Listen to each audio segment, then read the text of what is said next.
நல்ல நாமம் உயர்த்தப்படுவதாக. எரேமியா 1:19.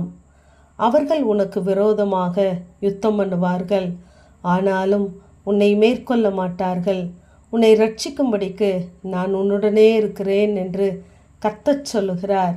ஆகவே இந்த வார்த்தையை கவனிக்கிற கேட்கிற ஒவ்வொருடைய வாழ்க்கையிலும் இப்படிப்பட்ட சூழ்நிலைகள் இருக்குமானால், உங்களுக்கு விரோதமாய் யுத்தம் பண்ணுகிறவர்கள், எரிச்சலாய் இருக்கிறவர்கள், வழக்காடுகிறவர்கள், போராடுகிறவர்கள் இருப்பார்களானால் நீங்கள் ஒருபோதும் சோர்ந்து போக வேண்டாம். ஏனென்றால் அவர்கள் உங்களை மேற்கொள்ளாதபடி நம் தேவனாகிய கர்த்தர் உங்களோடு கூட இருக்கிறவராகவே இருக்கிறார்.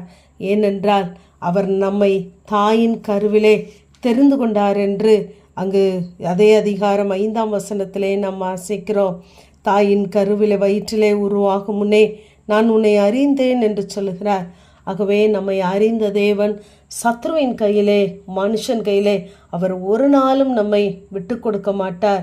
ஆகவே தான் அங்கு சங்கீதக்காரன் சொல்லும் பொழுது 129 சங்கீதத்திலே, என் சிறு வயது தொடங்கி அநேக தரம் என்னை நெருக்கினார்கள், என்னை நெருக்கியும் அவர்கள் என்னை மேற்கொள்ளவில்லை, மேற்கொள்ளாமல் போனார்கள் என்று சொல்லுகிறார். ஏனென்றால் அங்கு தாயின் கருவிலே நம்மை தெரிந்தெடுத்தவர், உலக தோற்றத்திற்கு முன்பதாகவே நம்மை முன்குறித்தவர் நம்மோடு கூட இருக்கிறார். ஆகவே ஒரு நாளும் ஒரு காலம் சத்துரு நம்மை மேற்கொள்வதற்கு தேவன் நம்மை ஒப்பு கொடுக்க மாட்டார். 13 சங்கீதத்திலே, அவனை மேற்கொண்டேன் என்று என் பகைஞன் சொல்லாதபடிக்கும், நான் தள்ளாடுகிறதுனால் என் சத்துரு கலிகூறாதபடிக்கும் நான் உம்முடைய கிருபையின் மேல் நம்பிக்கையாயிருக்கிறேன் என்று சங்கீதக்காரன் சொல்லுகிறார். ஏனென்றால் நாம் கிருபையை பற்றி கொள்ள வேண்டும், கிருபையை குறித்து மேன்மை பாராட்ட வேண்டும்.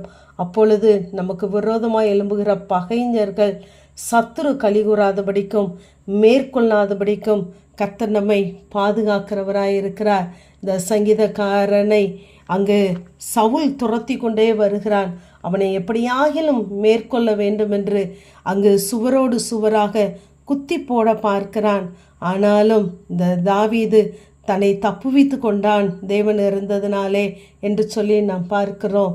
இந்த சவுலுக்கு என்ன கோபம் என்றால், அங்கு சவுலுக்கு 1000 கொடுக்கப்படுகிறது, தாவீதுக்கு 10,000 கொடுக்கப்படுகிறது. இதை கேள்விப்பட்டதிலிருந்து இந்த தாவீதின் மேலே சவுல் எரிச்சலாய் இருக்கிறான்.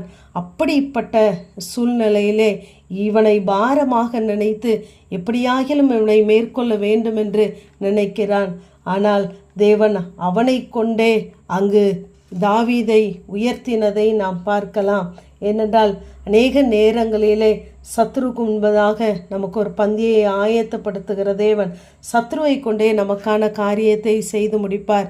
அங்கு 26 அதிகாரம் 1 சாமுவேல் 25 சவுல் தாவீதை பார்த்து சொல்லுகிறார், என் குமாரனாகிய தாவீதே, நீ ஆசீர்வதிக்கப்பட்டவன், நீ பெரிய காரியங்களை செய்வாய், மென்மேலும் பலப்படுவாய் என்று தாவீதை பார்த்து சொல்லுகிறார். அப்படி தேவன் நம்முடைய சத்துருக்கள் வாயிலிருந்தே நம்மை அவர் உயர்த்த வைப்பார். அவர்களுடைய பார்வைக்கு தேவன் நம்மை மேன்மையாகத்தான் வைப்பார். ஆகவே நம்மை சுற்றிலும் இத்தனை போராட்டங்கள், மரணக்கட்டுகள், பாதாள கட்டுகள், துர்ச்சன பிரவாகங்கள் இருக்கலாம். ஆனால் அப்படிப்பட்ட சூழ்நிலைகளிலே கர்த்தரை நீங்கள் நோக்கி பார்க்கும் பொழுது நிச்சயமாகவே நம்மோடு கூட பயங்கரமான பராக்கிரமசாலியாக இருக்கிற தேவன் அவர்கள் நம்மை மேற்கொள்ளாதபடி, அவர்களுடைய காரியம் வாய்க்காதபடி வெட்கப்பட்டு போகும் அளவிற்கு நமக்காய் கிரியை செய்கிற தேவனாயிருக்கிறார். நாம் மற்றவர்களை மேற்கொள்ளத்தக்கதான அதிகாரத்தை தேவன் நமக்கு தந்திருக்கிறார். லூக்கா 10 அதிகாரம் 19 சத்ருனுடைய சகல வல்லமைகளை மேற்கொள்ளவும் உங்களுக்கு அதிகாரம் தந்திருக்கிறேன் என்று சொல்கிறார். ஆகவே அந்த அதிகாரத்தை பயன்படுத்துங்கள். கர்த்தர் உங்களோடு கூட இருக்கிறார். ஆமேன். ஜபம். பிதாவாகிய தேவனே, குமாரனாகிய இயேசு கிறிஸ்துவின் நாமத்தின் மூலமாய் உடைய சன்னிதானத்திலே வருகிறேன். அவர்கள் உனக்கு விரோதமாய் யுத்தம் பண்ணுவார்கள், ஆனாலும் உன்னை மேற்கொள்ள மாட்டார்கள். நான் உன்னை ரட்சிக்கும்படிக்கு உன்னோடு கூட இருக்கிறேன் என்று சொன்ன கர்த்தர் எங்களோடு கூட பயங்கரமான பராக்கிரமசாலியாய் இருந்து ஆண்டவரே, இப்படி மேற்கொள்ள நினைக்கிறவர்கள் மத்தியிலே உடைய பிள்ளைகளை கர்த்தர் நீர் உயர்த்துவீராக. தாழ்த்துகிறோம், மகிமைப்படும். இயேசுவின் மூலம் ஜெபம் கேளும் எங்கள் நல்ல பிதாவே. ஆமேன்.